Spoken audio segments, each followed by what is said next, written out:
This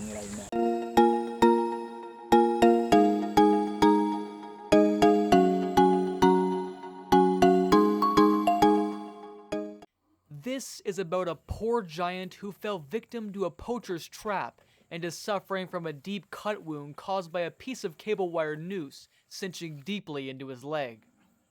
This is the second day of treatment to this beautiful elephant.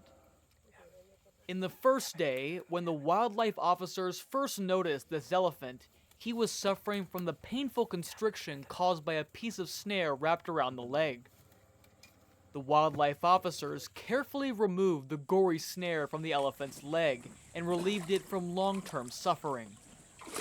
In case you missed the first part of this video, you can find it pinned as the first comment here.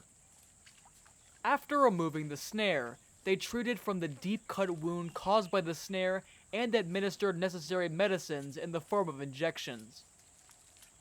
But the elephant would have been in pain for 3 to 4 months with this worsening wound, which has been infected when he was found. It takes some time to heal that wound completely, and flesh is formed on the leg. After the first day of treatment, wildlife officers assigned a forest range officer to monitor the condition of the elephant until their next visit for follow-up treatment for this innocent giant. In the meantime, the wildlife officers received a sudden call from the forest range officer, reporting that an elephant had collapsed near a small stream in the forest, likely due to a lack of energy in its body. The team rushed to the forest to help the innocent giant. They could see the poor elephant lying in a small stream, looking so feeble and helpless. After inspection, the wildlife officers decided to administer a sufficient dose of saline to the animal before proceeding with any further treatment steps. This will help the weakened animal become hydrated and energized.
Video nó vẫn nhỏ lắm.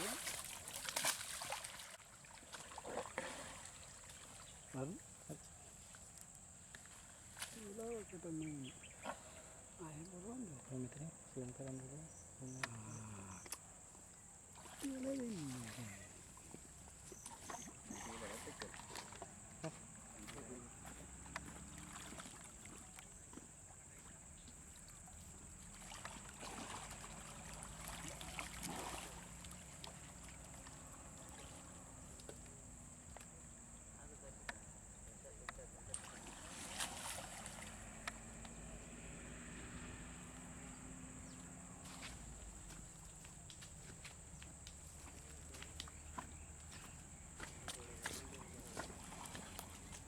Elephants are animals who walk huge distances to find both food and water.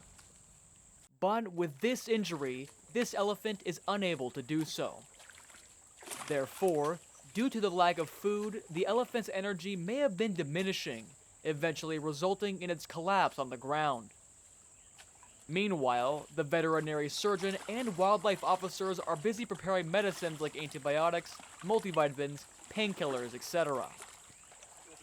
These medicines are prepared according to the body weight formula of elephant and will be infused through the same IV line as it works faster than intramuscular injections. From this method, drugs enter directly into systemic circulation without the delay associated with the absorption process, expediting their therapeutic effects faster than by any other route. Now, saline has started flowing in, and the veterinarian keeps adding the prepared medicines into the saline bottle. These medicines will fight infection, boost immunity, and reduce pain, and thereby energize the animal in a short period of time. As soon as the saline runs out, they replace it with more. One officer is holding the elephant's ear to keep the catheter steady, and another is holding the saline bottle to make sure it flows smoothly. Everyone is trying their best to help the animal. We should appreciate this dedication of the veterinarians and officers who are working hard to save the lives of endangered wild elephants. Some more drugs are being prepared, and the veterinarians intend to administer them via intramuscular injections.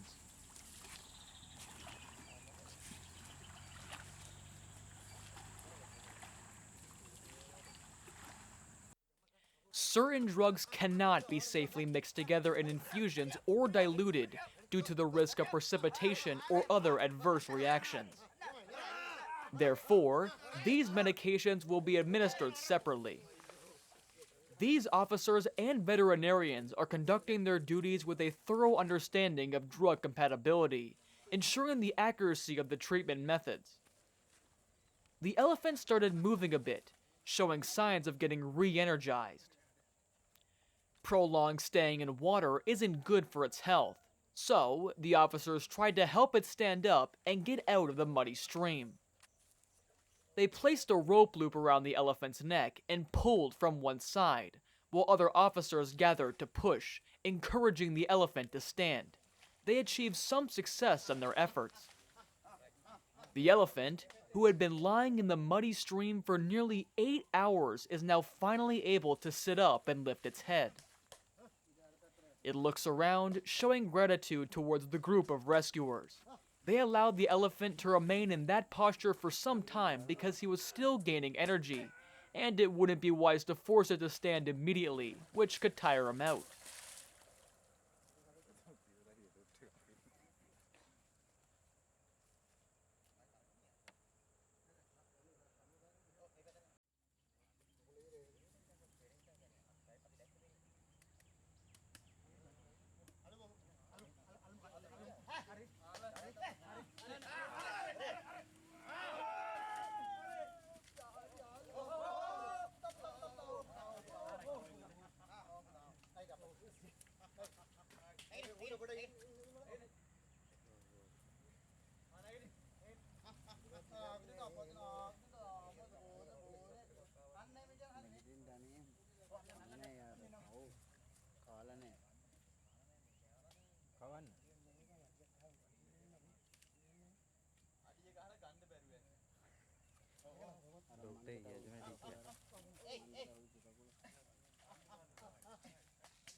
The officers offered some easy digestive foods to the elephant, like soft, textured banana stems and grasses.